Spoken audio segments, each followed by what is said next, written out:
Hello, ladies and gentlemen. Good afternoon. Happy New Month, and welcome to the second edition of Planeyo Book Circle, taking place at Planeyo Publishers, number 3 Acre Street, Planeyo. I hope you're having the best time of your life and the best time of the month as we meet again this month. Today being Saturday, the first Saturday of the month, remember that is when we meet for Planeyo Book Circle. And today we have 4 guests that we wish to talk to, that we're speaking to. The first guest that we're speaking to is Marsha Skripik, all the way from Ontario, Canada. Then we would talk to Professor Adenilua Afolayan, the author of Once Upon an Elephant, all the way from Western Nigeria. She's a lecturer in the Department of English, University of Lagos. And then we will speak to Stephen Clifford, the author of the inspirational text entitled Leadership That Leaves a Mark. And then we will speak to Mbesonke Umoite, the author of Coming Out of Green.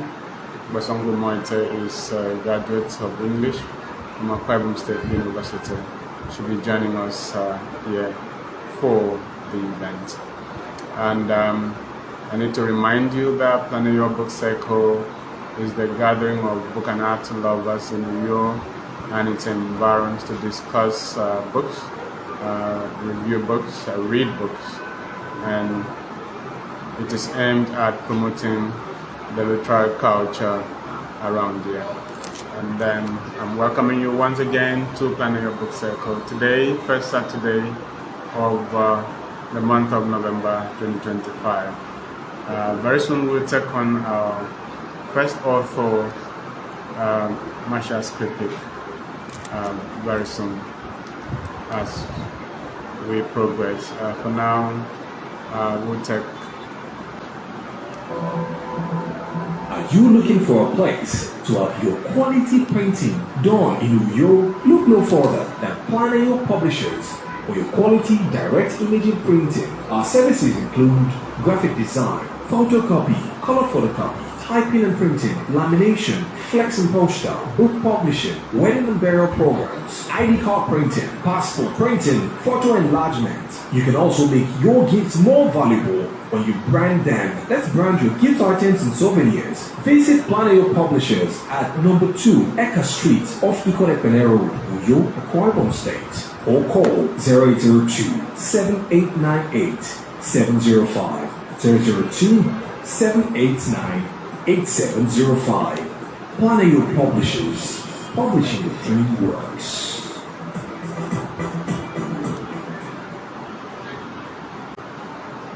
Hi. Hello, Marsha. Can you hear me? How are you? It's good to meet you. Yeah, it's good to see you. How are you doing today? I'm doing well, and I'm wondering if I can hang this up because I do have. Just hold on. Okay. I'm going to hang it up on a thing so I don't have to hold it the whole time. Okay. There. All right. That should work. How's that? Yeah, everything's fine. Okay. Yes. So I have to hold the phone up so that the audience can see us. Since I'm recording from another phone. Oh, that's okay. Okay. Yes.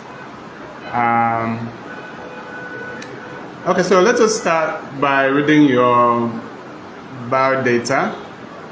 It's quite lengthy, and it's about 7 pages from here. So I will. Well, you don't have to read it all. I will try my best. Actually, it shows a life that has been well lived, and the fact that you've created something worthwhile for humanity.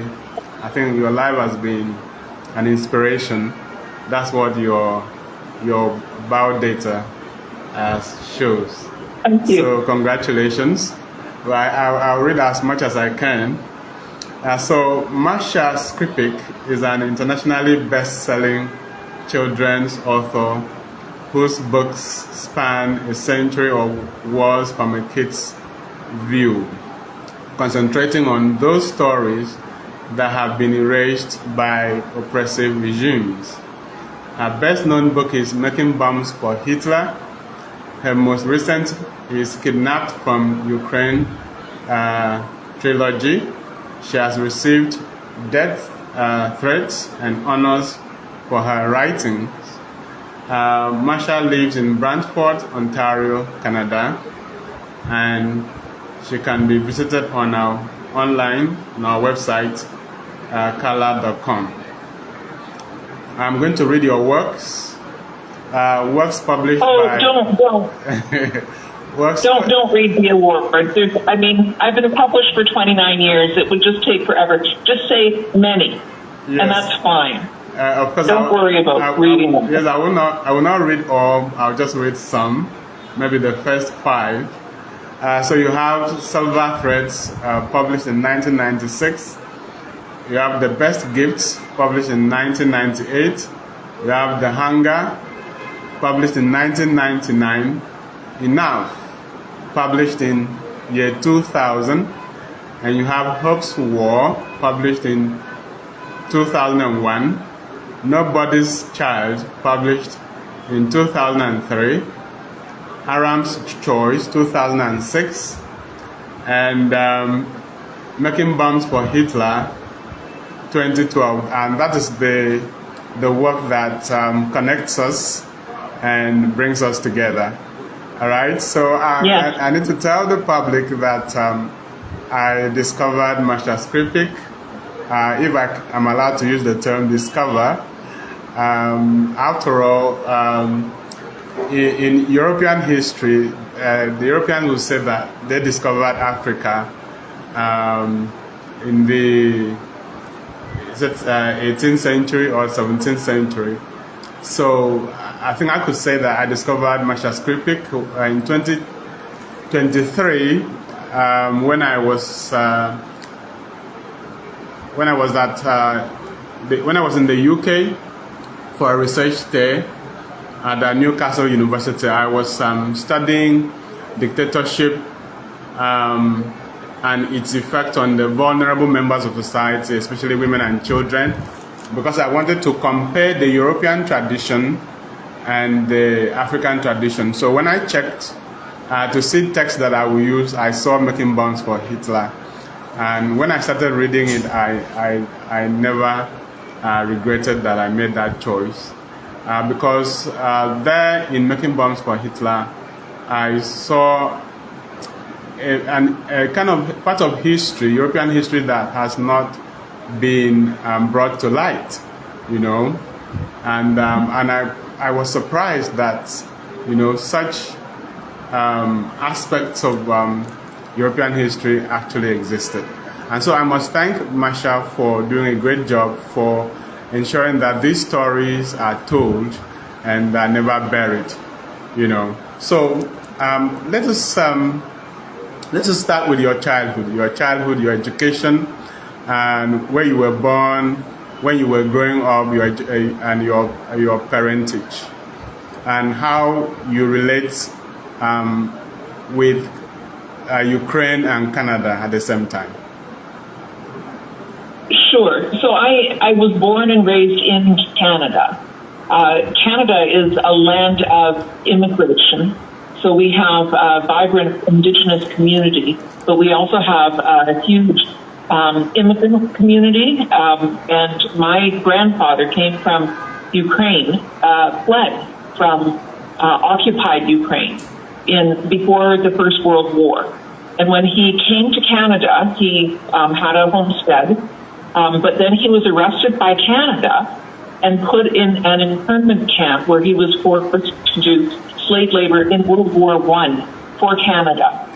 And this is another part of history that people don't know about, and it's actually the topic of my very first book, Silver Threads. But he escaped the internment camp, went back to his own property, and it had been given away to, other people who were, English. And so he had to start from scratch. And by the time he was able to get married and have a family, his family ended up in a homestead that everybody else spoke English, and they looked down on Ukrainians. So my father had the Ukrainian beaten out of him every single day at school. And for that reason, when I was a kid, he did not want me to learn the Ukrainian language, didn't want me to have Ukrainian culture. And in Canada, it's actually encouraged to keep your culture from your heritage. Even though you're Canadian, you can be, you can have your birth heritage as well. And so I was always curious about Ukraine and the heritage that had basically been taken from me. And so that's why I started to look into all things Ukrainian. Now, when I was a kid, my mother is of Irish heritage, so her family came during the Irish famine. And my parents divorced when I was 9 years old. And I am dyslexic. And so that means that I've had trouble learning in school. And so after my parents divorced, it was actually easier for me to concentrate on them because there wasn't so much family disruption. And so I taught myself how to read at age 9, the second time around in fourth grade. And the book that I used to teach myself how to read was Oliver Twist, and Charles Dickens' Oliver Twist. And it took me a year, but I did learn how to read. And once I read that book, I realized that there were lots of stories that nobody talked about, because Oliver Twist was about a child in the streets in England in Victorian times who was orphaned and forced to work in a workplace. And so it just set my sights into wanting to look into pieces of history and people's stories that have been hidden. And so when I went to university, my undergrad is in literature, and I actually did a minor in Russian language and literature. And then I went to library school to learn about books and to just get a broader idea of things. And so it was after that point that I started to write in earnest. And the first thing that I did was write for newspapers and a magazine in my hometown. And all of my interviews, I shouldn't say all of them, but most of them, were coming to Canada stories, interviewing people who had fled where they were born, left everything that they loved, everything that was dear to them, because they had to flee for their lives. And they came to Canada. And I wanted to know whether what they left behind, how it felt, and how they were received by Canada. And that's basically how I have written all my books, is talking to people, doing deep research after that. But it's really inspired by individual people's stories. And many of my books are on topics that I had no idea about before, because, we have people who are refugees, people who had fled war from all over the world. And so that's basically what I do. Okay. So I'm interested in the parts where, let us talk about how you moved from a child struggling to read to becoming a world-famous author. How did that transformation take place? Well, I'm old. I'm 70 years old, so it takes place over time. But, just because I was struggling to read didn't mean that I was stupid. It meant that I had a learning challenge. And so one of the reasons that I write really detailed, smart books, but for children, is because I know that there are a lot of young people who struggle, and they have been labeled as being not very smart. And I have found so many readers who have told me that my books are the first books that they ever read and really enjoyed. And I think that I have a perception to tell stories in a way that's clear, but respectful for any reader. So a reader can come in and know nothing about the topic and still read. And so I don't use giant words or anything like that. I use mostly action, and I don't have information dumps. And it's because me as an adult, and after writing all these books, I'm still writing for that kid that I was when I was struggling. And I write basically what Charles Dickens did. He wrote very crisp, clear stories in simple language. Now, one thing that he did, he used way too much description, and partly because he was paid by the word, because his works were carried in newspapers, right? He was paid by the word. So I wanted to do the same thing as Dickens, write really meaningful stories, but use fewer words. And that's basically what I'm doing. Yes, and then you did not only struggle to read. When you overcame that, you also struggled to get published.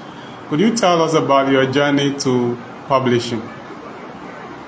Yes. Well, one good thing about struggling to read and having early failure is that you learn to get up again and dust yourself off and try again. So I'm not afraid of failure. And so I think that anything that you want to do well, you have to let yourself fail many times, because that's how you learn. And so when I wrote my first book, and so it was 500 pages long, typewritten, on a topic that I knew nothing about until I decided to embark on it, and that was the Armenian genocide. And the reason that I wrote it was because I interviewed someone whose father was a child survivor of the Armenian genocide. So it was this one big, hot, 500-page, hot, sticky mess of poor writing. It was a mess. My father read it, and he said, Marcia, if this ever gets published like this, you'll never live it down. And he was right. It could at the time, but he was right. I sent it to 100 publishers, and they all said no. But one movie producer in Hollywood actually gave me a contract. So they gave me an option. And they said, if this book ever gets published, we would like to do the movie. And I think it's because there were two parts of it that were really good. It was just that as a whole, I couldn't write it. And so I didn't give up there. I started to write children's books, and my first book came out, Silver Threads, and it was about my grandfather. It was inspired by the story of my grandfather being interned. But then while I was doing a book tour for that book, I thought a lot about that big, $500 piece, a 500-word piece of math, and I started tearing it apart in my head. And so the hunger is one tiny bit. I took maybe 5 pages of that big book, and I expanded it into a novel. But I also wrote it as a time travel novel, because when this was published, brand new authors could never publish historical fiction. They just weren't even looked at it. But what was taught right then was time travel. So I had a girl who was struggling with an eating disorder, and she stepped back into time, into her great-grandmother's shoes, when her grandmother was starving because she was being starved to death during the genocide. Okay. So I would like to ask you, you were born in Canada. I would like you to talk to us about the justice system in Canada, going by its history, especially the history of the indigenous people, what they had to go through, and given the transformation that society has undergone till today. What would you say has changed in the justice system in Canada? So I think that Canadians mean well, but sometimes we don't.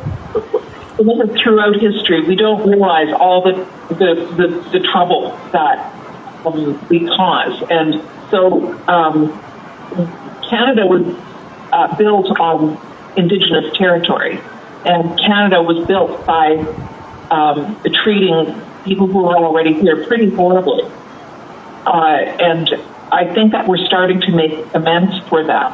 But also, so the first settlers were French and English.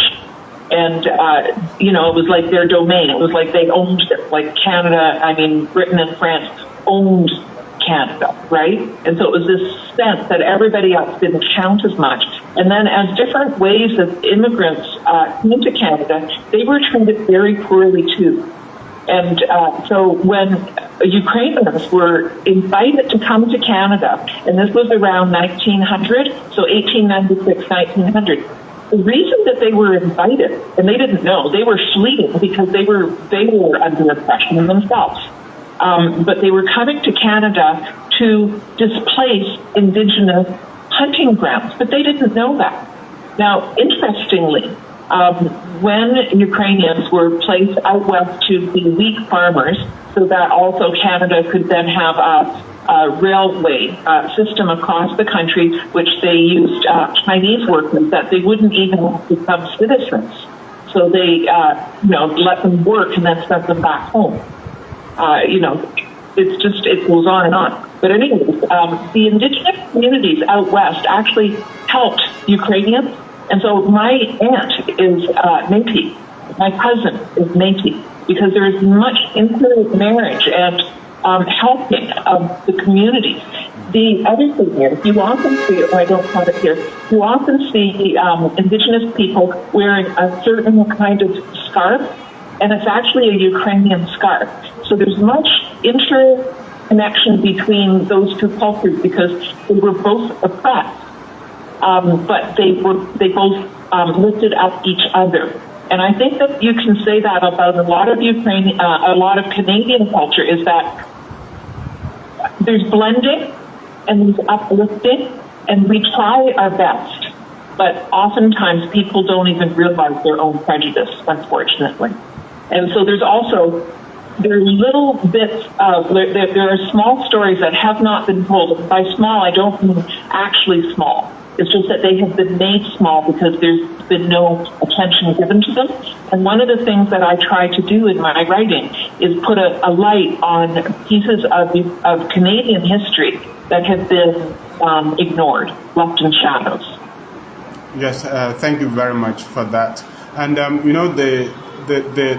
history, that kind of history raises the issue of identity, and but maybe I will just pause for now. Let me take you back to Ukraine and its relationship with Russia.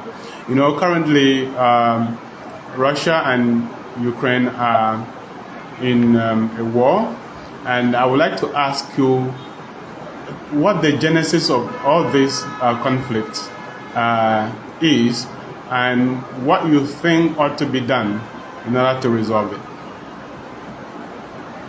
Sure. So I've studied Russian history extensively and Ukrainian history.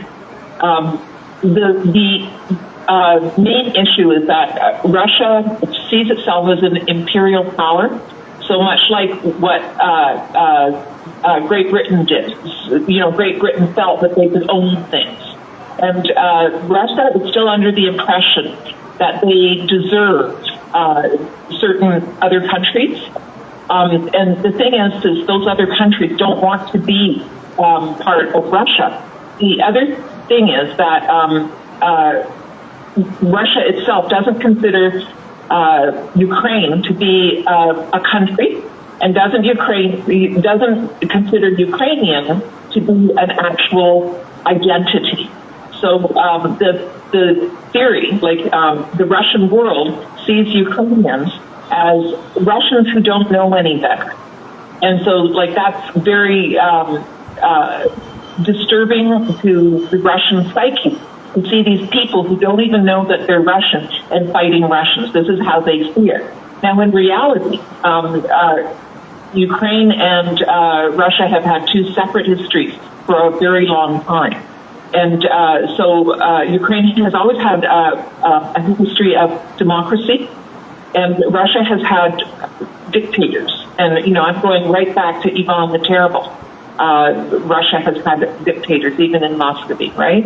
But Ukraine had the first Bill of Rights, and that was during Cossack times in the 1600s, so that people, individuals had equal rights, and also the way that Ukraine was formed in modern times, and by modern times I mean 1600 on, was because it was Ukrainians who were fleeing serfdom, which is a form of slavery, and they fled because they didn't want to be owned. And they formed their own government where people were equal and they had an elected head. And this is the origin still of the democracy. And so every time, since the fall of the Soviet Union, when Ukraine and Crimea voted for independence from Russia, every time Russia has tried to impose a puppet, a Russian head on the government, the people have gone up to the street and protested, even if it meant dying. And this is quite a bit different than the way that Russians choose to be ruled, because they have been under the thumb of dictatorship too, but they do not protest in the same way. They will not protest to the death. And so I think that this is the big difference between Ukraine and Russia. The other thing is because of everything being top down in Russia, there isn't innovation. And so Russians are every bit as smart as everybody else and every bit as innovative. But if you are killed because you innovate, then you're not going to do it. And so you'll see most Russian innovations happening when people get fled. Whereas Ukraine, even now in this there's this tiny little country fighting a huge country, and they're able to innovate and make weapons with nothing, and fight back. And I know I don't have to tell you this, but the war could stop today. All it would take is for Russia to stop attacking Ukraine, and the war would stop, because all Ukraine is doing is defending itself. It just wants to live. It's not interested. It doesn't have imperial ambitions. It only wants to be a country. Yes, it appears to me that the whole war is now mixed up with international politics and diplomacy. Is that a problem? Yes. Is that a problem that could prolong the war? Yes. And so, a big part of the problem with the war is that Putin shakes his nuclear wrap and everybody gets scared. And so they let Ukraine be pummeled, forgetting that there's a bigger risk, that if Russia is allowed to be a bully, then they will just bully more countries. And so it just goes on and on. And so the problem is that Ukraine has been always given enough support so that they don't lose, but they've never been given enough support so that they can win. And so this is why the bulk of weaponry that Ukraine is using now is Ukrainian weapons, but they are basically MacGyvering themselves out of metal because they have to, otherwise they will be killed. Okay, so I'll take you now back to the issue of identity, because it's also reflected in your person. Your identity is hyphenated. How does that speak to how identity generally is constructed in our world today, and how then should the individual view himself or herself within the context of world citizenship and acceptance and belonging? So, world citizenship and belonging. And can you reframe that question, because there's a little bit of static between you and me, and so could you just repeat the question? Okay, yes.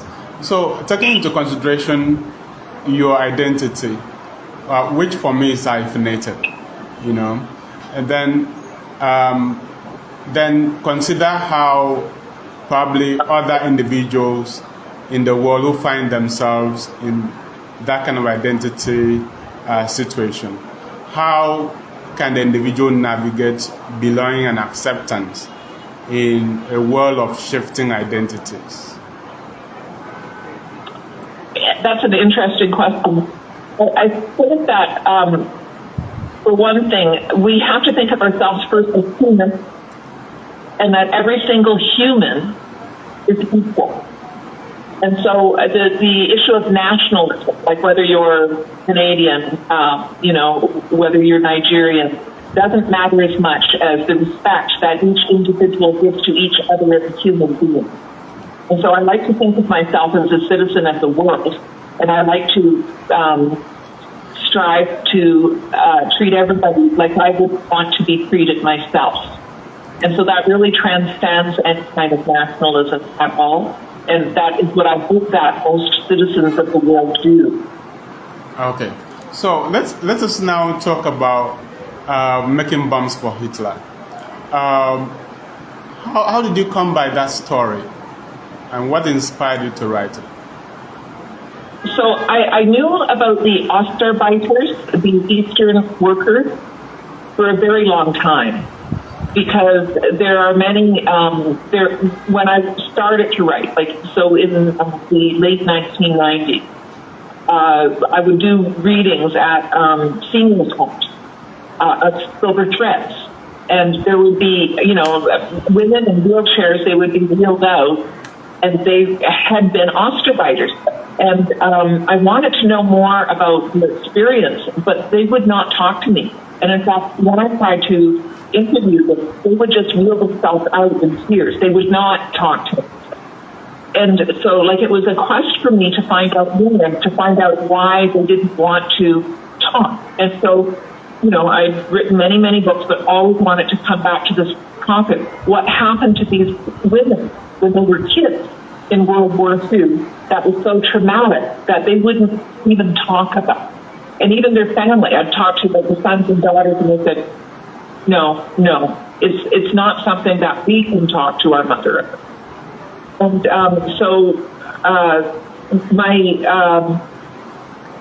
my own husband's parents lived through World War II in Ukraine, and so my father-in-law was a slave laborer, and my mother-in-law, her house was actually occupied by the Nazis, her own house.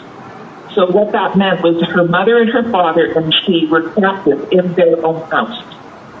And so just before she died, she would never talk about this either. And in fact, she never told my husband or his brother about what happened to her in World War II. But just before she died, she actually died of a brain tumor, a very fast-growing brain tumor. And it was pressing on a part of her brain that activated the memory. And she wanted to tell me all these things. I didn't know that she was dying or that she had a brain tumor at the time.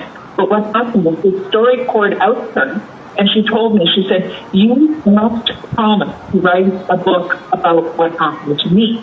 Now, her story was actually not that book. It was Stolen Child, later published as Stolen Girl. And it was about the children who were captured by the Nazis because they were blonde and blue-eyed and brainwashed into thinking they were German. This did not happen to her because she was brown-haired and brown-eyed. But half of her classmates were taken in that program, and she felt very, very guilty because she was in the house with the officers, and she felt that maybe she should have backed out more and saved her friends. But I wrote this book, it's the same book, it's just got two different titles, because of what she told me. And then Scholastic came back to me, and when I wrote the story, I had her have a sister, and then so the king was taken as a slave labor. But I didn't have enough information to write that book. But then Scholastic came back and they said, we want you to now write a companion novel to Stolen Child about the sister who's an Osterbeiter. And this was the thing that I couldn't find any information about. So I said yes. And I went back to all the people that I had talked to before, and also just all the researchers, the academics, professors of history, and just begged, please, I need to write this story. It needs to be written, and I have this opportunity. Please help me find someone. So I actually found this woman, and her name was Amelia, and she actually went to school with my father-in-law, and she was captured just like Linda. So I interviewed her at length. She had crisp memories. She was able to tell me what she ate every day, that she had no shoes for the entire time. She was able to describe the interior of the barracks, everything. Now, she did not make bombs. She was the one who actually worked in the hospital. And she was the one who eyewitnessed the children being drained of blood to the front. So there were many details that she told me, and then I had other ones that I was able to get that told me the other things. And the actual making of the bomb was in documented accounts that had finally been published by that time. So it was really patching together so much that we have been completely lost because no one was asking these questions. And so Making Bombs for Hitler is actually the very first novel that's ever been written about the Osterweiter experience in World War II, and yet there were millions of people who had taken its footprint. Yes, it's quite surprising because even when you're considering the reviews and criticism surrounding the issue and the novel, they are quite scanty, which is quite surprising because I would have felt that I almost thought that everything would have been studied already in the European literary space. So I was so surprised. So are there stories like this that you are yet to write about? So, like the last story I wrote was a trilogy set in the current war. And so it's just rolling out. And it was very, very difficult because in 17 months I wrote 3 books. So this is the first that came out in January of this year, Kidnapped from Ukraine, and there's Scandal, which just came out 2 weeks ago. And they're set in the first year of the war in Ukraine. But what I was writing at the time was a book set in the 1500s in Ukraine at a time when there were slave raids into Ukraine. That whole time I was telling you about that made people try to escape and to form their own democratic country. And so it's a story about Roxolana, who was kind of a Cinderella-like character in Ukraine. And she was captured as a slave in 1510 and sold into the Ottoman Empire. And she ended up marrying Suleiman the Magnificent. He actually got rid of his all his concubines and married her in a public ceremony, and she became Sultana, and they co-ruled together. And that was the golden age of the Ottoman Empire. And so this is a story that I've been working on for 20 years.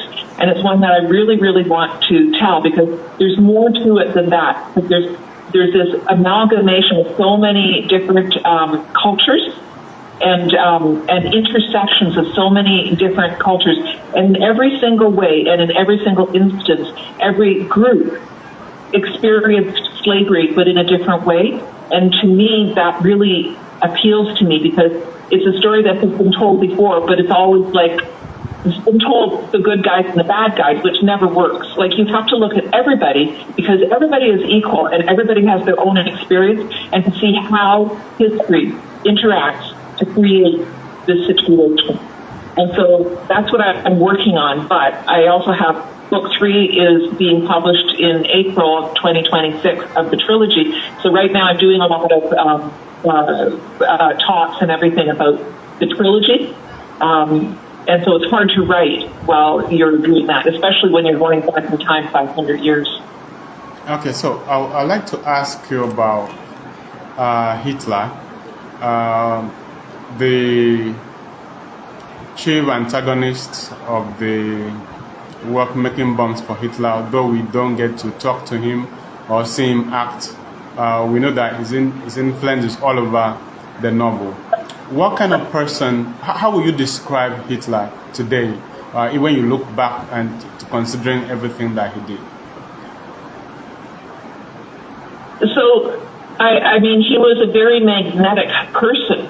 And that is why, he was magnetic, he was a good speaker, and he was persuasive, unfortunately.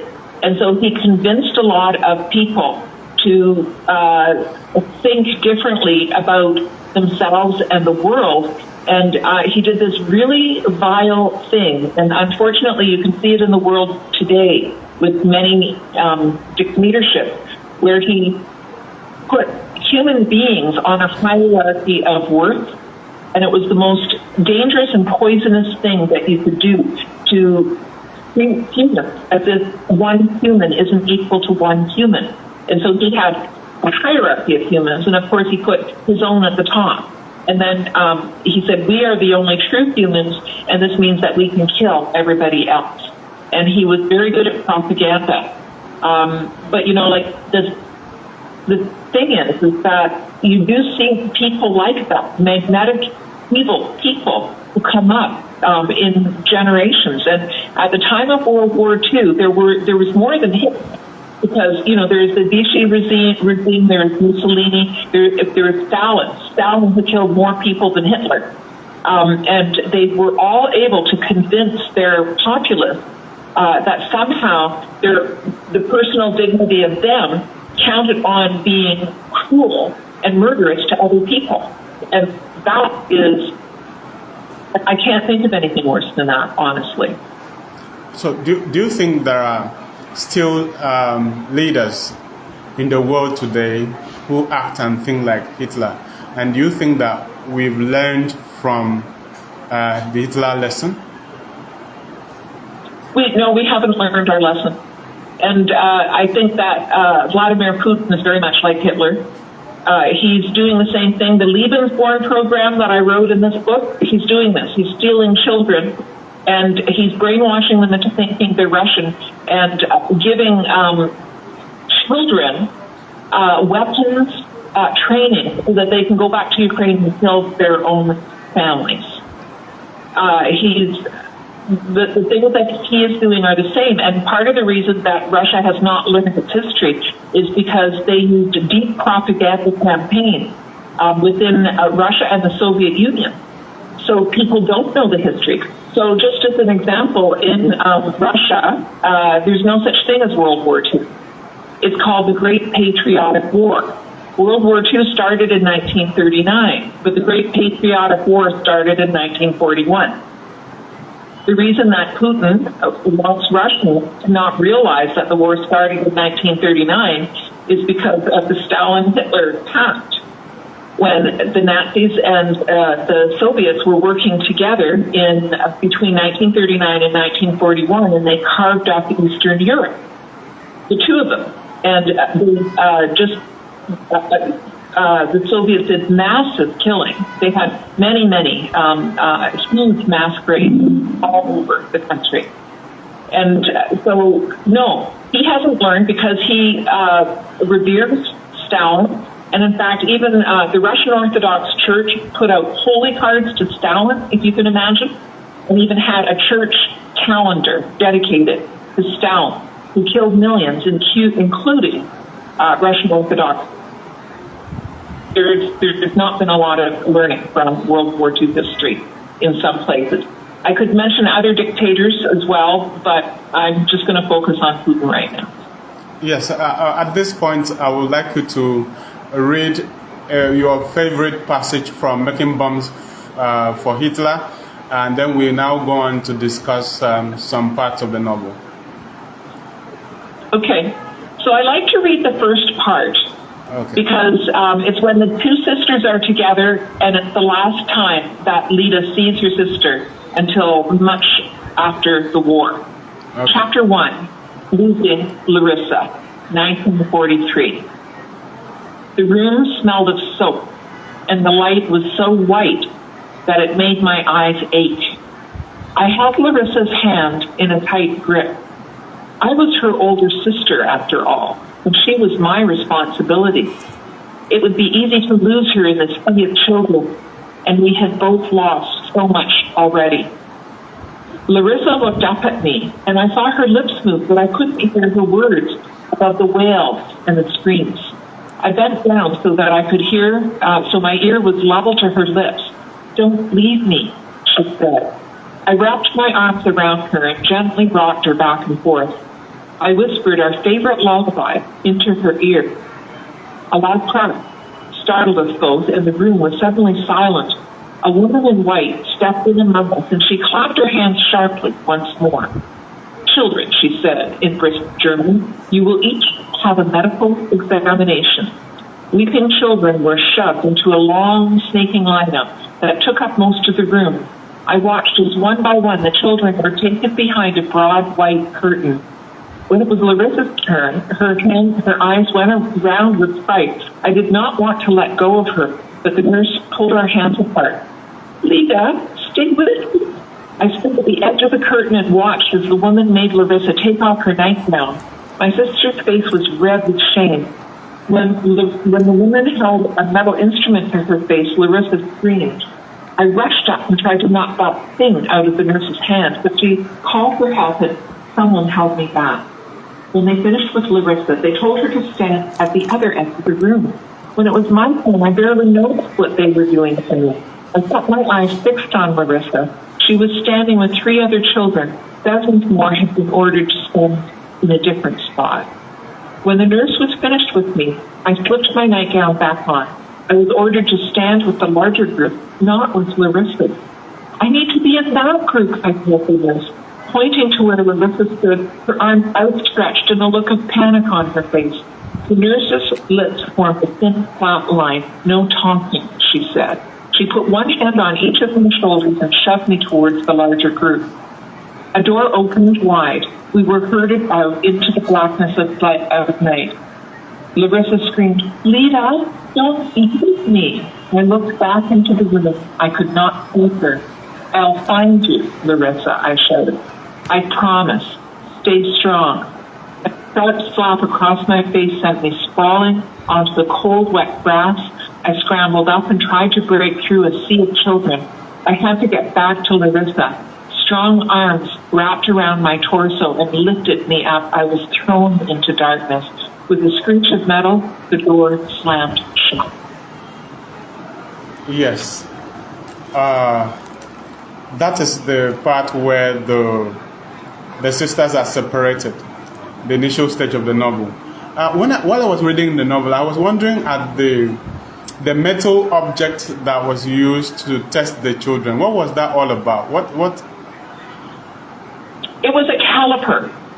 Okay. So a caliper, so because what they were doing, they were measuring like the width of the nose, the size of the nose, the proportion of the forearm to the length of the leg, because the Nazis in their craziness came up with this formula of the perfect human being. So even if the girl had a single freckle, she was considered a not valuable human being. And so there was a very small portion that were taken to be brainwashed into being German. And this is what they were doing. They were putting a caliper here, measuring all the head, measuring the proportion of the head this way to this way. But like, just imagine being a child and having this clamp coming and doing this to you. Like, it would just be terrifying because you wouldn't know what it was. Wow. And then there are incidents in the novel that I would like to ask you, because they are so bizarre that one would wonder if they were actually real, For instance, the depiction of how children were killed and blood used for the infusion of wounded soldiers in the field. Was that historical or was that fiction? Yes. Oh, no. Nothing in this book is fiction. None of the things that are in this book are fictional, because I don't believe in making up when the truth is stronger of why. And so everything that happened to Lida happened. Everything that happened to the other victims happened. But I put them all together in one book, because the thing is that very few Ostarbiters survived. And the ones who did survive, a lot of them were repatriated back to the Soviet Union, where they were either executed or brainwashed. And so it's hard to get the story.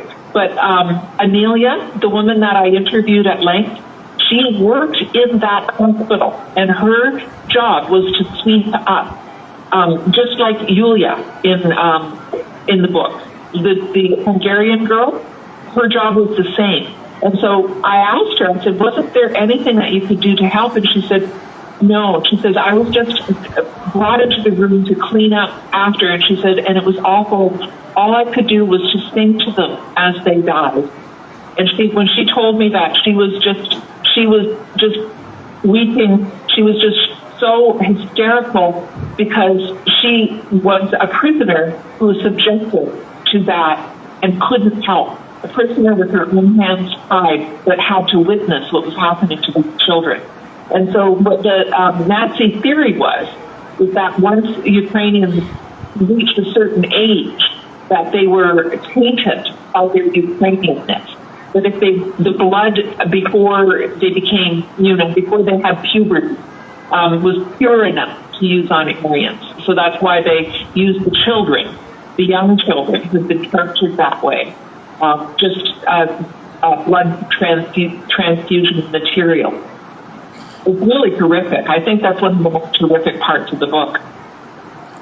Yes, children were required to work, and anyone, children or adults, considered not to be useful will be killed. Is that also historical? Yes, it is. And actually, the food that they were fed is historical. So they were given a piece of bread that was this thick. It was a triangle, this thick. And it was made of sawdust mostly, because the Nazis didn't actually want to waste food on these slaves. But they wanted them to have a feeling of fullness. And they actually had put out on spreadsheets the fewest calories that they could feed someone for the longest length of time that they could work them to death, because the purpose was to work them until they died. So they were given that. They were given water that really had just a few vegetables, not much nutrition in it, called tea, sometimes soup, other times. And this is what they were fed until their body basically, took out all the muscle, all the fat from their body, and they collapsed and died. And when they didn't die soon enough, as you know from the book, they would put poison into the soup so that they would die. So that because once they started not being useful enough, they would just kill them, and then they would get another lot of slave laborers and do the work. Yes, and the issue of child laborer or child labor in itself is still relevant to us today. Yes, it is. And so my question is, what sort of framework do you think should be put in place to protect children and even forestall a situation whereby non-useful, in quotes, I'm trying to use that term, adults or people who see the weak and the vulnerable members of society will be protected now and in the future? So I think that a lot of people are not aware, and that's the problem. Because I think that I have great faith in individual people's sense of dignity and a compassion for others, but if you don't know that something's happening, then you're not going to do anything about it. And so you see a lot of people, especially in Canada and the United States, who do this, it's called fast fashion. So they go out and they buy things, and then, 2 weeks later they go out and buy something else. And that really facilitates child labor, because where do you think all that stuff comes from, right? If it's cheap enough to buy and discard, it's made by child laborers. And so we need to educate people so that they will refuse to buy that kind of item, so that companies know that they can't get away with it. But I mean, phones are, our cell phones are made, many with child labor. So many things are. And I think that we need to, each and every one of us, should do what we can to educate. And I'm trying, the topics that I write about, this is what I'm trying to do. And for myself, I try to buy things that are not made with child labor. This is made in Canada by adults. And this is what I try to do, is to make sure that I buy things that are not fast fashion, but are made by people who are paid well for what they do and are honored for what they do. You know, there's the other problem too, though, because a lot of the child laborers, they're supporting a family. So it's a huge problem. So if you take away their livelihood, what happens to their family? And so it's a societal thing that goes on. And there isn't an easy solution, unfortunately. But education is a big part of it. Yes, and another way of, for me, creating awareness is to have more and more critics who talk about the books that you write. First, what do you think about the paper I wrote on making bombs for Hitler? And what program or project do you have in place to see that perhaps other authors or other critics will write about these issues? So I really loved the paper that you wrote. It was illuminating for me because I didn't realize the parallels between the two systems at all. So I think that the paper that you wrote is groundbreaking on so many levels. And I did share it with my publisher, Scholastic, and they were really impressed. So my book, Making Bombs for Hitler, is used in schools. I mean, kids like to read it themselves, and kids mostly just buy it and they want to read it because they find it interesting. But it's also used in schools when, especially in the United States, when kids are taking Holocaust Remembrance Month. And I think it's really important because World War II is more than the Holocaust. There were more victims than that. And so I'm honored that the book is so widely used in schools to educate people. And I think that once you realize that, like, there are parts of World War II that you didn't know, then it opens up a child's mind to look at other parts of history, all the other hidden parts of history, and also all the other parts of our existence now. Because, you can't just look at your own country or your own neighborhood or your own experience. You need to look at the world and what's happening in the world. Okay, so what's you are a world famous author. So what's the best creative writing advice that you've got and that you're willing to share with your audience? So the biggest advice that I had was write what you know, and I don't do that, and I would not pass that one on. The thing that I learned is write about what you want to know about, or write about something that when you heard it you had no idea, and then do the research and find out. And so for me, the best advice that I can suggest is that when you meet someone, ask them a lot of questions. And so listen instead of tell.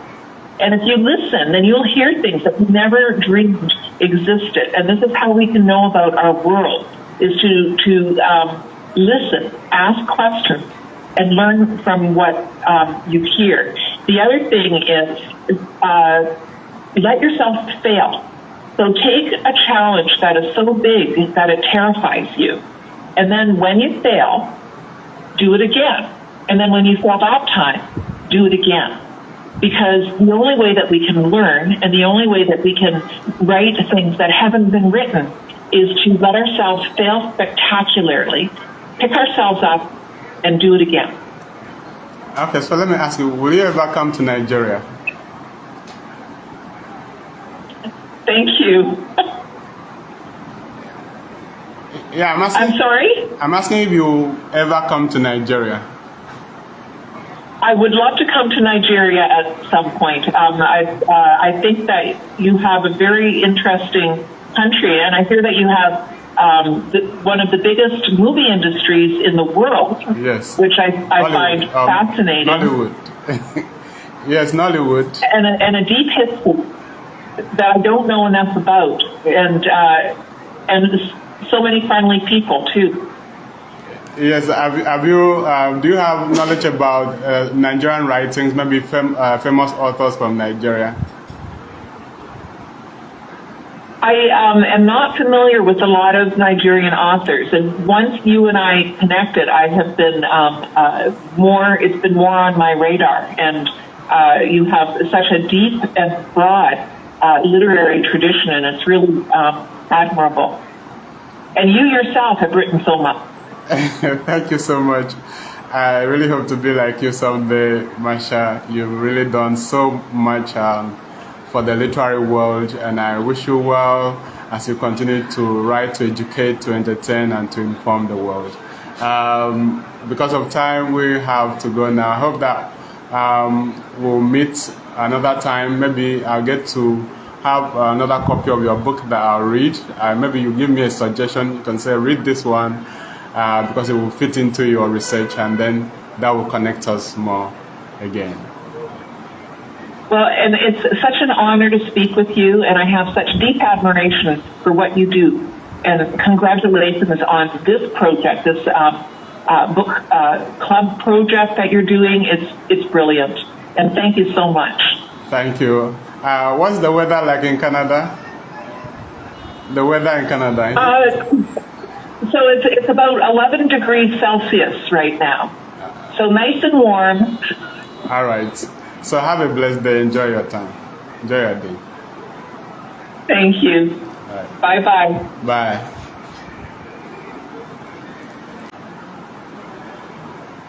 So, ladies and gentlemen, we are still at Planeyo Book Circle, taking place here at Planeyo Publishers, number 3, Castle Planeyo Review.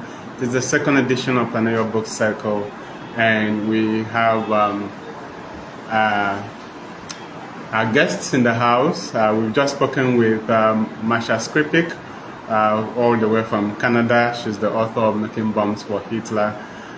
We had an interesting conversation, and we are about speaking with Professor Bosede Ademilo Afolayan from the Department of English, University of Lagos.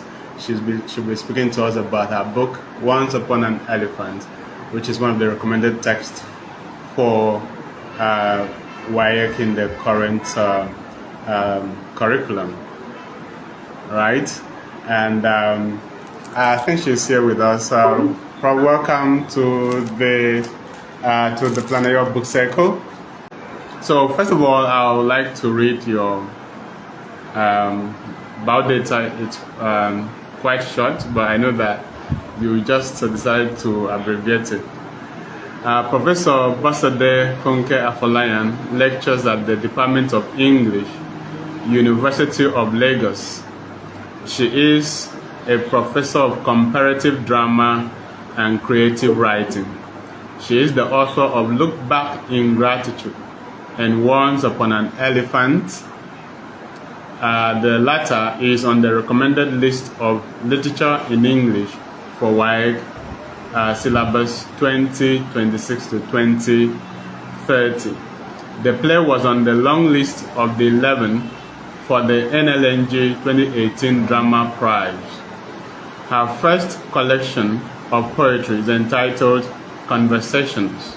She has over 54 articles published in learned journals and books locally and internationally.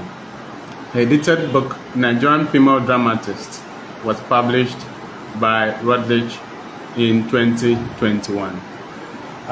Professor Bosede Ademilo Afolayan, welcome once again to the program.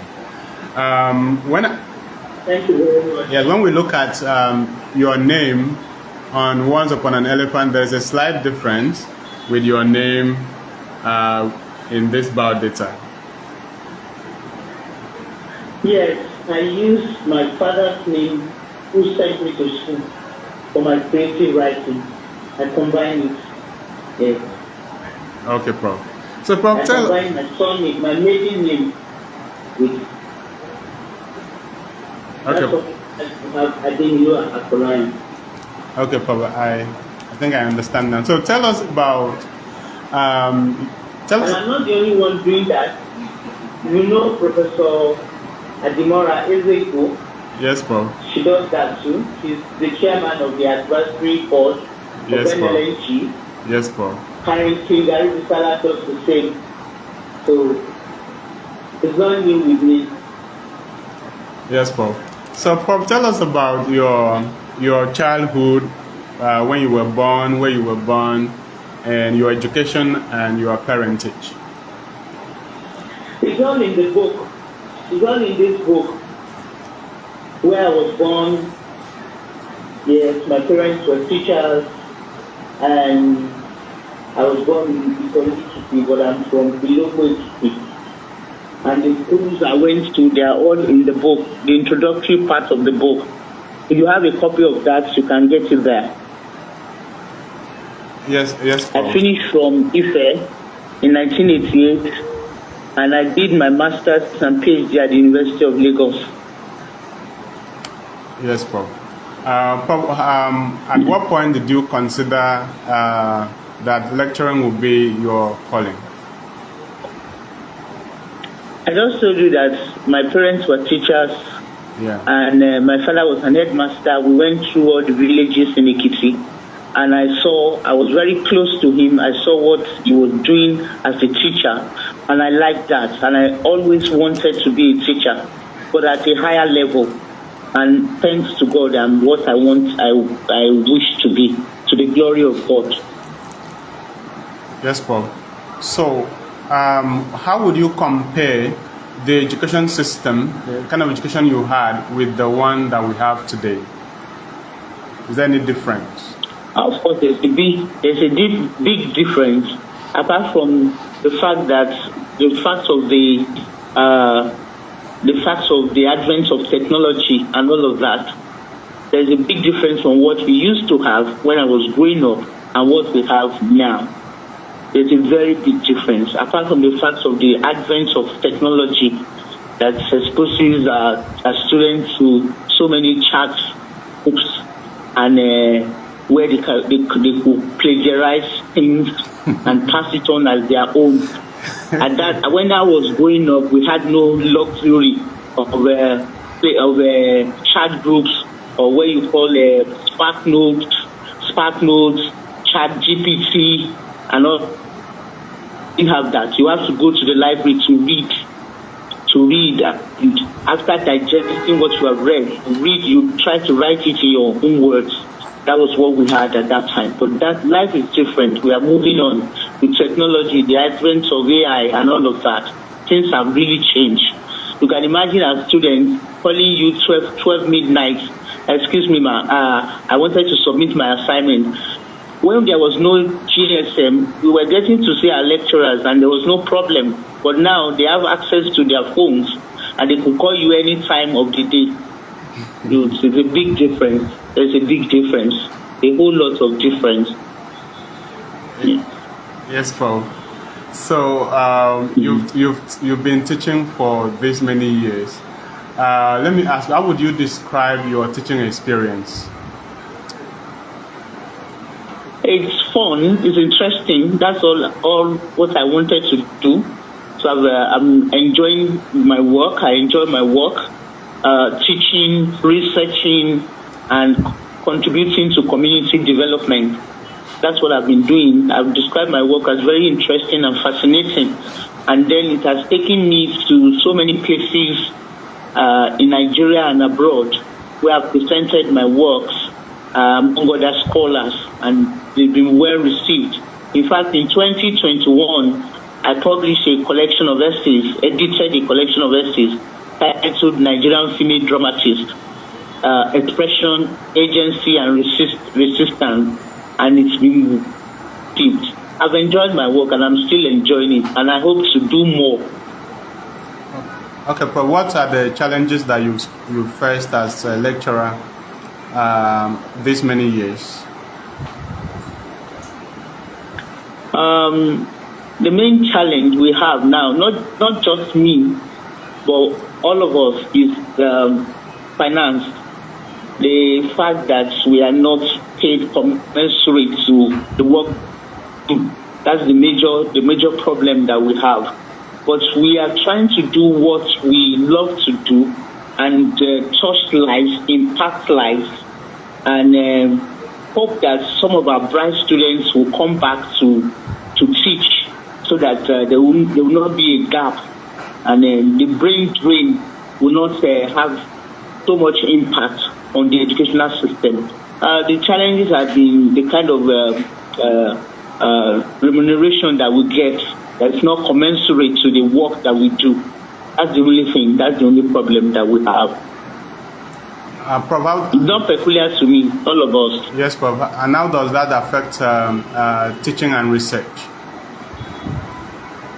It affects us, of course, because you need money. You need money to buy books. You need money to buy journals.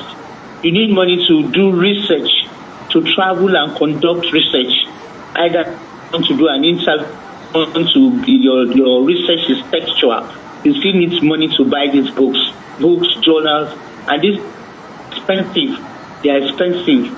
So you need money. We need money. That has really affected our work. But we are hoping with this warning strike that we did, that the government will look into our case and help us. Did I start what? When did you develop interest for creative writing? Oh, I've always been writing, but getting published has been the difference. I've always been writing, and I keep my write-ups even as an A-level student at the Federal School of Arts and Science, Ondo. I've always written stories, but my first play was published 2013. That's Look Back in Gratitude, and it's an adaptation of John Osborne's Look Back in Anger. That's my first published play. I've always written, and I'm still writing, and the writing still continues. It's something you develop, and it's something you want to do, and you keep on doing it. That's my first published play, Look Back in Gratitude. An adaptation, a reworking, a reconstruction of Look Back in Anger by John Osborne.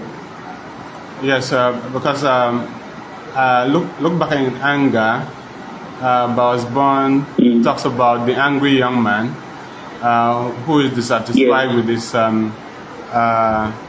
social situation and social station, and probably transfers the anger on his spouse. But if you're adapting and possibly deconstructing that play, so what exactly is Look Back in Gratitude all about? Is it about a grateful young lady or a grateful young man? Have you read the play? No problem. I'm just guessing. Have you read Look Back in Gratitude? No problem. I'm just guessing. Because if you haven't, if you give me your address, I'll send you a copy. Definitely, I'd like to read it. It's also about an angry young man. Okay. His name is actually very symbolic. His name is Jagulabi Fijabi, always angry. And he has every reason to be angry because he went to the university and came out with a first class and has no job. I saw the same situation in 1956 England as what we have in Nigeria of the 20,000s, where so many youths are out of the university and they do not have a job. It's the same story of an angry young man. He's angry because he's very poor, he's intelligent, but he cannot get a job. And he sees his wife, who is doing better than him, as the target of his anger. He uses his wife as the target of his anger. It's the same story, but I've decided to domesticate it. Set it in a Nigerian setting, give it a Lagos setting, particularly a Lagos setting where they live in Mushi in a one-room apartment that they have to share toilets and bathroom, and you can imagine the kind of conflict that can arise between a man who is from the poor class and this girl who is from the rich class. The kind of conflict that can occur. That's what you have in the play. And of course, why I decided to rewrite that story is because in the African setting, motherhood is very important. Motherhood is very, very important. In John Osborne's play, the female character loses per pregnancy. But in Nigeria, you have a situation where women are suffering in their husbands' homes, and they tell their child, you see, they tell their children, you see, I'm not going to leave this man because of you. Motherhood is important. So I decided to have the major character, the female character, to have a child who she can say, oh, I'm not looking back in anger, I'm looking back in gratitude. I have you as something to show for my suffering. That's why I decided to rewrite the play as look back in gratitude. Yes, Bob. So how did you feel when your play Once Upon an Elephant made the long list of the NLNG Drama Prize in 2018? I was very happy, and I was very, very happy. I was the woman on the panel, so I thought I was going to win. That here, maybe feminism will come to play, but no. When they eventually did the three winners at the end, I didn't make the list. But I thought I was going to win. I was so happy. But as God will have it, the play came to be recommended for the WAEC Literature in English set books for 2026 to 2030, and I'm happy about that. Yes, Bob. You know, I've read this play and I am impressed by the creative impulse in it, the craftsmanship, or maybe I should say the craftswomanship in the play. It's a well-made play, Prof, and I was so impressed by that. I wrote a review on it, even when it was not yet recommended by WAEC. I just wanted people to see what a beautiful play it was, especially at the level of the theme, because you creatively depict the problem of African leadership, or perhaps Nigerian leadership, in that play. So let me ask you how you got the inspiration, where you got the inspiration, what inspired you to write the play. Let's start from there. Okay. I've read a lot of plays by Nigerian dramatists, renowned Nigerian dramatists, from Wole Soyinka to Femi Osofison to Amejerima to our own my department, the man who supervised my PhD, Professor Hope Egaga. And I could see from reading this plays that first, that people have not learned from political history. Because if you see from Egypt, take Egypt for example, the African country called Egypt, Hosni Mubarak was there for over 40 years. Laurent Gbagbo in Côte d'Ivoire, Ivory Coast, was there for a long time too. Idi Amin Dada was there for so many years. Mobutu Sese Seko. Our leaders seem not to be able to learn from political history. And our writers have written about this idea of dictatorship or sectarism in their place. Take, for example, Wole Soyinka, King Babu in 2002. And in 1967, he wrote Kongi's Harvest. And you can imagine in 2002, he's still writing about the same thing. Kongi's Harvest, Opera One Yossi, still discussing the same thing. And two, in Samuel Shofison's play, this play about Yumba Yumba and the dance contest, all the characters in the play are all women. And they all displayed the issue of dictatorship. There's a priest who decided she was going to stay there she actually stayed in power for 10 years, beyond the stipulated time. The same story you read in Amejerima's Adeibi and Onkovenyi, in Hope Eyaga's Onowa We Shall Rise Again, in Lekan Balogun's Obakoron. You see all of this. Now, why am I writing back to these renowned writers? It's because I've noted a gap. There's a lacuna. Because what you find is that in this place, they show women as evil. They are worse than, particularly showing us King Babu. Maria is worse than King Babu in her ambitious nature, in the fact that she could do anything just to get power. So I decided to rewrite this story, situate it in a traditional setting with an oral literature culture, oral tradition, and see that this story has always been dealt with culturally in our tradition, in the story of the elephant who was terrorizing the people. So situate it in a cultural setting, in a local setting, and also create women as people who are not just the causes of dictatorship or the perpetrators of dictatorship, but who are also providing solutions to the problems. And that's what you have in Once Upon a Elephant. There's the cultural set, there's the political history informing it, there's also the writings of renowned writers like Wole Soyinka, Femi Oshofiso, and here I am saying women are not always this bad. They can also, like Yagba did in the story, provide the solution to the problem of dictatorship in Africa, starting from the local setting. That's why I wrote the play. Yes, Papa. It's actually a work of so many years.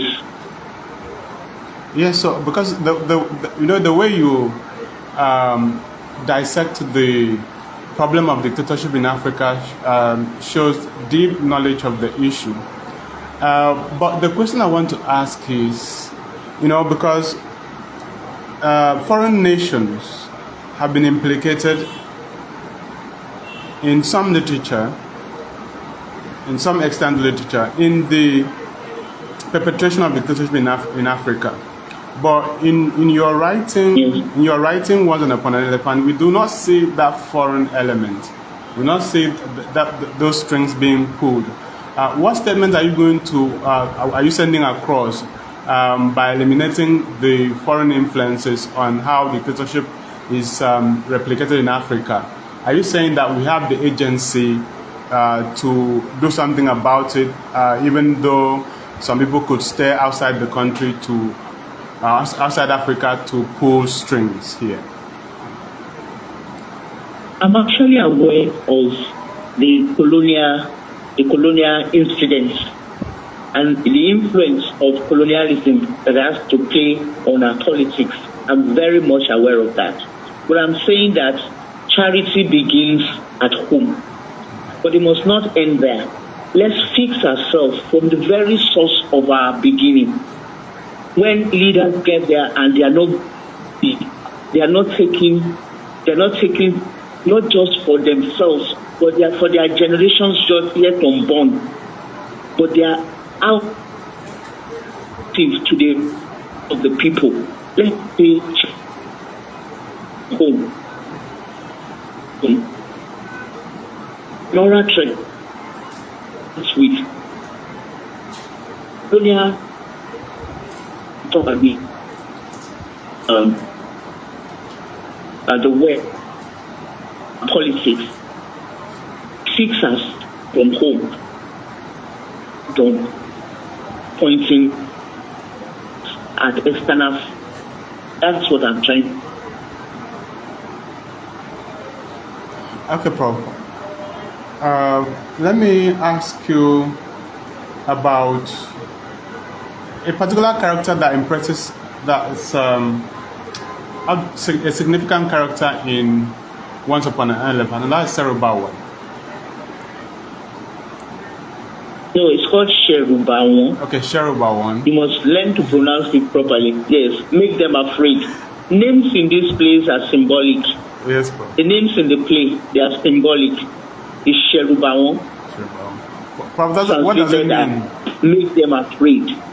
Because he has access to native intelligence, native cunning, and charms to make people afraid of him.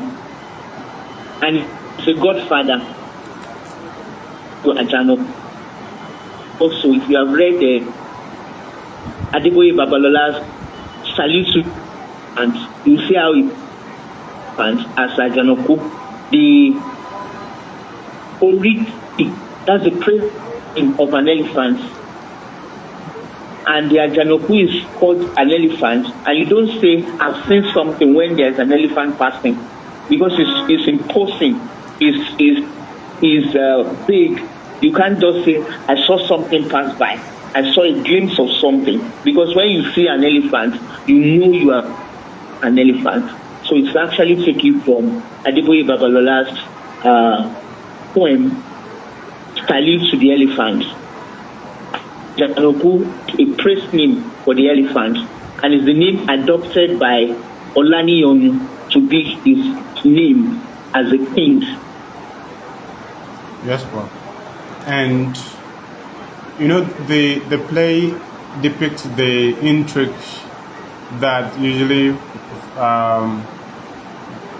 follow throne ascension and politics of succession around us.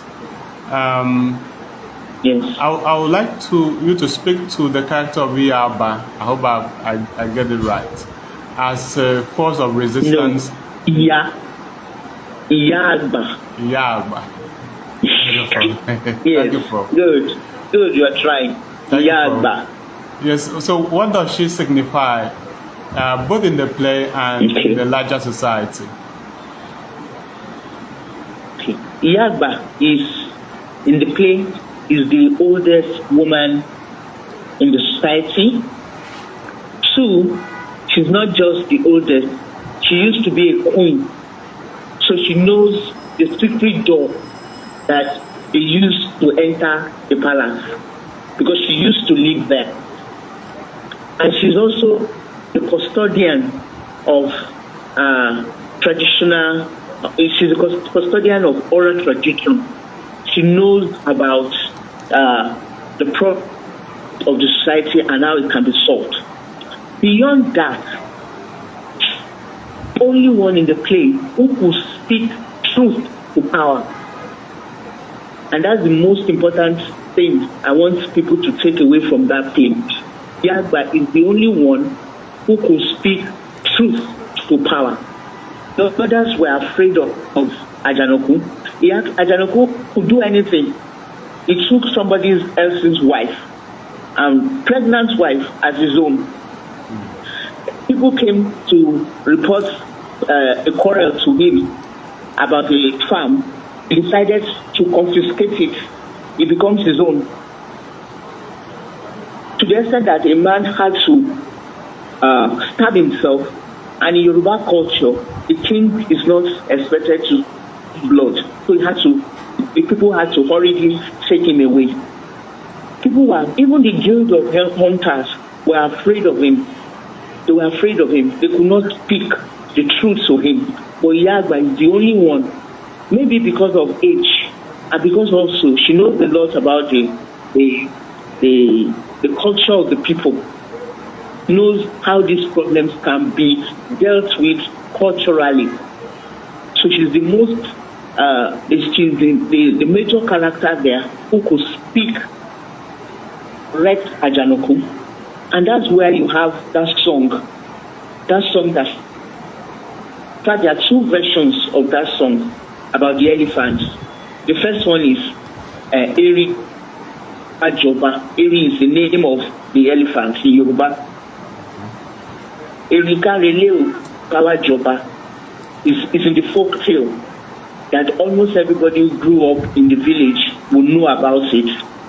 Then there's another one that is Ao Mary Joba Erekuwewele, Ao Mary Joba Erekuwewele. All of these 2 stories are saying that this elephant is a troublemaker. Let's make him the king. But before he gets to the village, they already dug the pit and put on top of. So as he climbs on the throne, he's inside the pit and he dies. And that's where the proverb also comes from that says, on the day that the elephant dies, there are so many types of knives because everybody is cutting and is never finishing. So Yagba actually represents the custodian of the Yoruba. And most importantly, because more importantly, she's able to speak the truth to power, and she gets away with it because of her age. She was educated to the aspect of the village because they said she was mad. But now begin to see that there is a thin line in sanity. Who determines mad? Is it person walking on the streets, or is it the person living in a house who does worse things than the streets? These are some of the people to think about in the play. Thank you. Yes, Bob. Thank you so much, Bob. I would like you to read your favorite passage from the play for us, and then we now have some more discussions before we go into creative writing itself. Okay. Many places that I love, but I'll just read, because of time, I'll just read so that is should not be, that's the ultimate, that is talking to, or any writing. On page 4, play other ones that are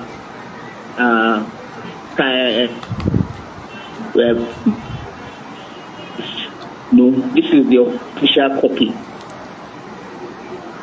of the whole 4. It's actually the best part, apart from the place where she's singing at making fun of Ajanoku in about the palace, my palace, in the ruin. We are still our palace. But we say, get her out of my palace. You don't say, a king does not talk like that. He uses a place where Ajanoku Yagba. Then she sings to make mockery of him a song. Says, where is your father? And at that point, Sherubaon comes in. I like that place. When you see it, you see the suspense. The end, you know, Sherubaon was actually Ajanoku's biological. Right from the beginning, he has been doing so many things to help Ajanoku. He has done Olubori rights for him. Olubori is just a name, unconquerable, just a name. But the rites and the rituals are something that you can see that is available in Yoruba culture. I like that, where she comes in the palace using the secret door, because she used the secret door, and she comes in and makes fun of him, and then she says, where is your father? And at that moment she says that Sherubaon comes in. I like that place. But now, for the sake of this talk, I want to read page 104. That's the last speech, the major speech of Yagba, where she says, whoever wishes to die a decent death should live a decent life. Whoever wishes to die a decent death should live a decent life. As one lives, so one dies, and so shall one be buried. What are you still waiting for? Go to your homes.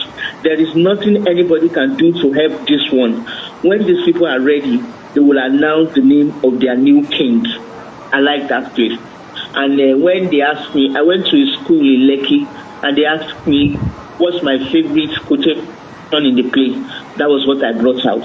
Whoever wishes to die a decent death should live a decent life. Thank you. Yes, and I think that is the moral point in the play, Yes. where the reader has to take away the lesson from the story. Yes, that's the didactic essence of the play, the moral of it. And Prof, do you think that it is important, for our leaders today, how the way they die, because They don't worry about that. They're not concerned. They're not concerned, even in reality, not to talk about the fictional world, the imaginative world that they should learn from. They are not concerned. But I hope that with a lot of people writing and plays stage and writings are done, maybe some people will learn. It's our hope. We are not losing hope. It's our hope that people will learn. yes, given the way the play ends, will you describe it as a tragicomedy or comedy? That's a big thing, and that has to do with the African concept of tragedy. Just like you have in Shoyinka's Death and the King's Horseman. I hope you have read it. Yes, I have. Have you read Death and the King's Horseman by Wole Soyinka? Yes, Prof, I have read it. Okay, good. So I can use that to explain it. You see, in Grecian plays, ancient tragedy, the tragedy is focused on the major character. The tragedy is focused on the major character. But in African tragedy, the tragedy is actually focused on the society. A man is not just himself, is his relationship. It has a communal essence. So if Olanioni dies, as he did in the play, that's not the end of the society. Just as you have in election by Wole Soyinka's Death and the King's Horseman. The woman in Yaloja is like Yagba in this play. Yes. Yagba, yes, it's actually like Yagba in this play. The Yaloja says that you have, she decides to give him her son's betrothed girl right on at the market, and he says, "What you are doing, I hope you can face the consequences of it." And then, of course, when they carry the dead body of Olunde to meet him, she tells him that, "See, we hope that you are going, but we hope that the seat in the girl at the market will continue the tradition of the Eleshionba." Remember, it is not himself, it's not he himself that calls himself Eleshionba, it is in his blood. So tragedy in an African setting is communal. It's not about one person. Any person can go, but society continues. Unlike what you have in King Lear, or like what you have in Macbeth, the society continues. It's a societal issue. It's a communal issue. And as the good example you can have, apart from what you have in this book, is what you have in Soyinka's Death and the King's Horseman. Hope I'll be able to explain that. Tragedy is not about a single person in an African society. Yes, Prof. Eleshionba, if he refuses to die, there will be a problem for the society. And because he was going to fail in that duty, his son has to take his place. Now, who continues that tradition? The Yaloja Street, it is that seed that has been sown in the womb of the girl at the market. So tragedy in an African setting is a communal thing, and the society is bigger. The society is bigger than one individual. Wow, that's Thank interesting. You. Yes, Prof. Yes. So given that you've written such a successful play, all glory to God. Yes. How would you advise younger writers who want to go into playwriting? What is involved in it? It's just your ability to write. You have to, if you have the talent, you have God's gift to write. You can hone it by going to a school to learn how to write, learn how to do it properly, to hone your craft better. And then for you to also write, you must be a good reader. For you to write, you must be an avid reader. See in others how they have done it, how successful they have been. Learn about their craft and develop your own. It's an individual thing. It's your decision to develop yourself that will make you a good writer. And a lot of people are writing. Look at a person like Chimamanda Ngozi Adichie, who was supposed to study medicine and veered off to creative writing. And she's doing well. She's actually known worldwide with her writings. 10 years ago, she did Half of a Yellow Sun. Only recently has she been able to bring about Dream Count. 10 years difference. So your ability to be disciplined, to be an avid reader, to learn from other people, not to say, I can't learn from this person. You must be able to learn from those under you, learn from those above you, even from yourself, by disciplining yourself to write.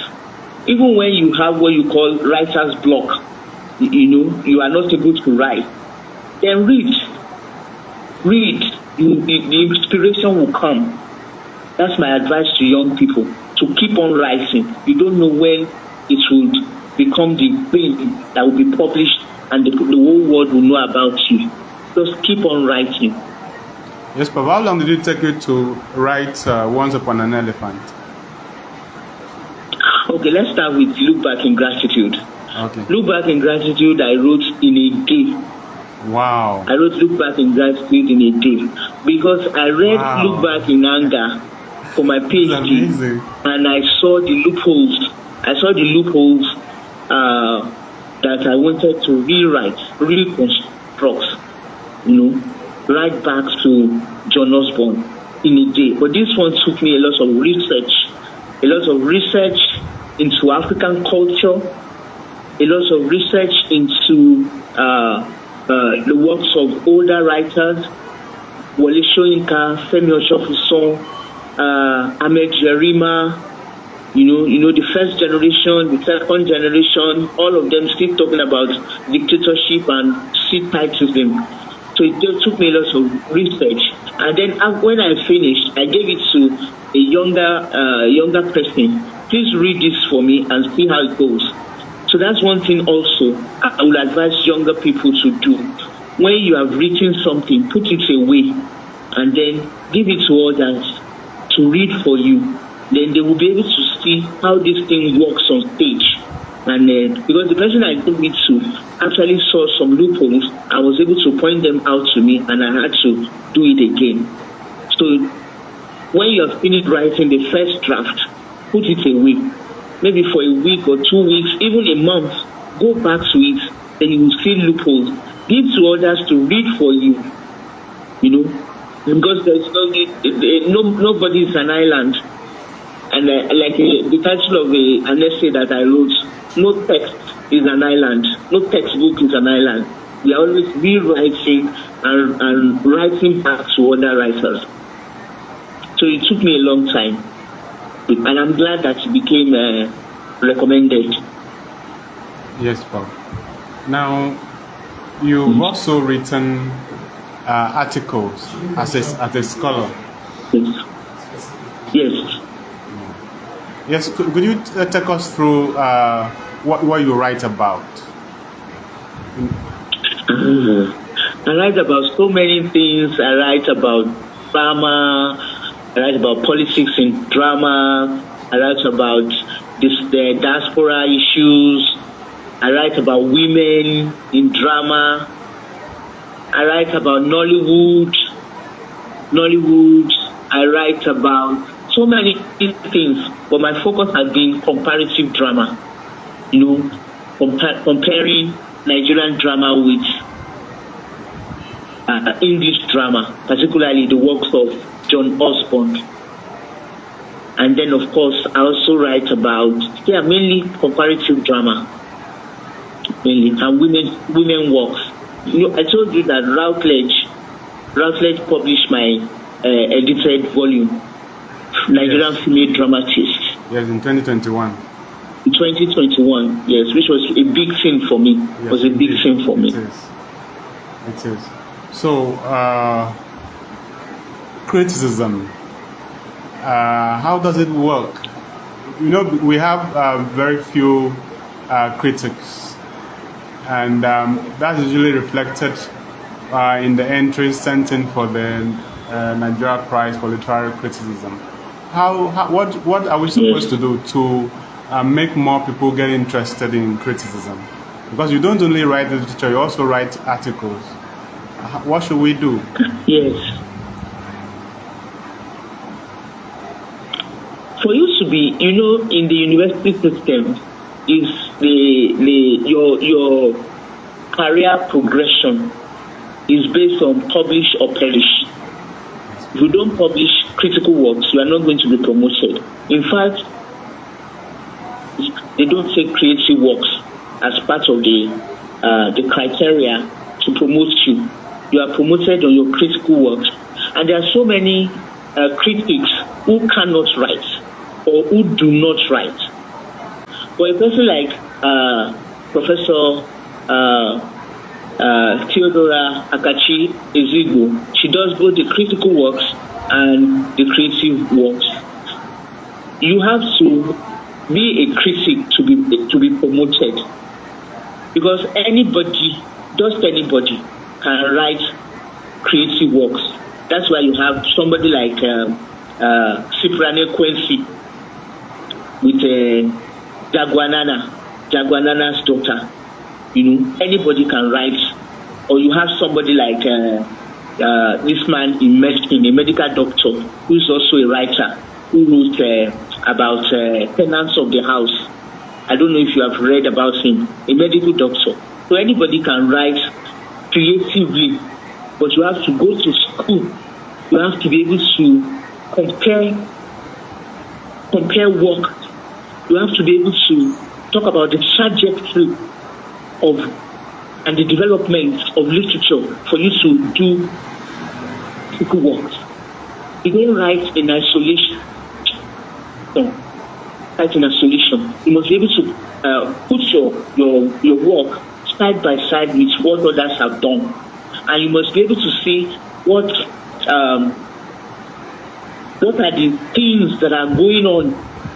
For example, let me give the example of Yemi Ogunbiyi's Drama and Theatre in Nigeria, a collection of essays edited by Yemi Ogunbiyi. I'm sure you know about that. You cannot be in drama. That's like the Bible for drama students. For you to write critically, you must be able to read critical works. And it is only based on that you are promoted in the university.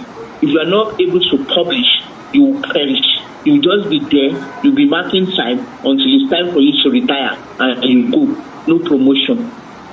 For us to be to develop our critical writings, we need to give room for critical writers. What I mean by room is help these writers. Not just, for creative writing, you will be able to fetch you some money. But with critical writing, as long as you write it, you use it for promotion, that's the end of it. Except to put it in a book, you put it in the books as a collection of essays, like you have in Policy, Theatre and Development by Olu Obafemi. Except that a critical work end up in your drawer. It ends up to encourage us to be more critical. We need to help them. And it all boils down to the issue of money. The issue of money. You see, a writer, a critic who is all he's thinking about is how to feed now, how to be able to go to work, will be so much interested in writing so speak to them, I can win an award. Something has to be done about our educational system in Nigeria. That's my advice. Thank you. Yes, Bob, what's your favorite paper? I just told you that I wrote a paper titled "No Text is an Island." Yeah. Text is an island, and I based it on showing past Death and the King's Man. Okay. An intertextual debate showing past Death and the King's Man. Before he wrote that, Oladipo has written a play titled Obawaja on that same idea of when the king dies, his election over must also commit suicide. It's called the Abobaku myth. So I titled that paper, "No Text is an Island." I can send you a copy later. No text is an island. Because we all write back to each other, to one another. Olarotimi, Oladipo has written the play, and it actually happened in history in Oyo Empire. It happened in history in Oyo Empire, where the Eleshoba, that's the king's husband, refused to die. And his son, who used to be a trader in Ghana, had to come back to take his place. It happened in history. It happened also in Oladipo. It was written by Oladipo as Obawaja. Shoyinka has also rewritten it as Death and the King's Husband. It didn't stop there. Our own, in my department, our own Soho Peyaga has rewritten that play as Death Not a Redeemer. Yes, I hope you know it. Yes. Redeemer. Introducing modernity and Christianity into it. And that's not the end of it. Hamed Jerima has written as Abobaku. So I'm saying, I'm using the idea of Julia Kristeva, intertextualism, Yes. intertextuality, Yes. to engage with what T.S. Eliot titled Tradition and Individual the Development of Tradition and Individual Talents. Yeah. You know that? Yes, Tradition and individual talent. That there's no writer who is writing in vacuum. Yes. You're either replying to somebody. Yes. All the different versions are mentioned to you. The myth of the story is the Abobaku myth, that when the king dies, his election must commit suicide. Does he do it? Does he renege on his promise? Because he has been brought up to take up that role. It's the duties, it's his responsibility for life. That's how he's been brought up. Everything that the king enjoys, he also enjoys them. So when the king dies, he must prepare himself to die, whether he likes it or not. To the white man, it is barbaric. Just like Lakunle in Shoyinka's what's it, that play about CD, like Lakunle, Trisha Lakunle. The Lion and the Jewel. Yes, the Lion and the Jewel, that he calls excommunicated, barbaric, archaic. To the white man, this is barbaric. It is barbaric. It's primitive. It's unheard of. In fact, it is inhuman for somebody to die, and you now ask another person to die. Yeah. But remember, Wole Soyinka said at the author's note in the author's note in the play that don't see this play as clash of cultures. I'm not saying this play is the clash of cultures, because what I'm exposing to you is the culture of the people, which makes a white man. Remember, that play was reset to the time of the Second World War. It was reset to the time of the Second World War, when a white man, they are in the colony, so they are not involved in the war. But this white man decided to stay in a ship. Is in that place. Decided to stay on a ship and blew himself up, just for the people to know that there's a war going on. If he could do that, why are you rubbishing the culture of the people? That's what I would consider my best article. no text is an island. An intertextual debate with these writers that I've mentioned, with history, with Duroladipo Obawaja, with Wole Soyinka's Death and the King's Horseman, with Ahmed Yerima's Abobaku, with Hope Eyaga's Death and the King's Death Not a Redeemer. That's my best. That's what I think is my best critical work. Yes, Paul. So, Thank you.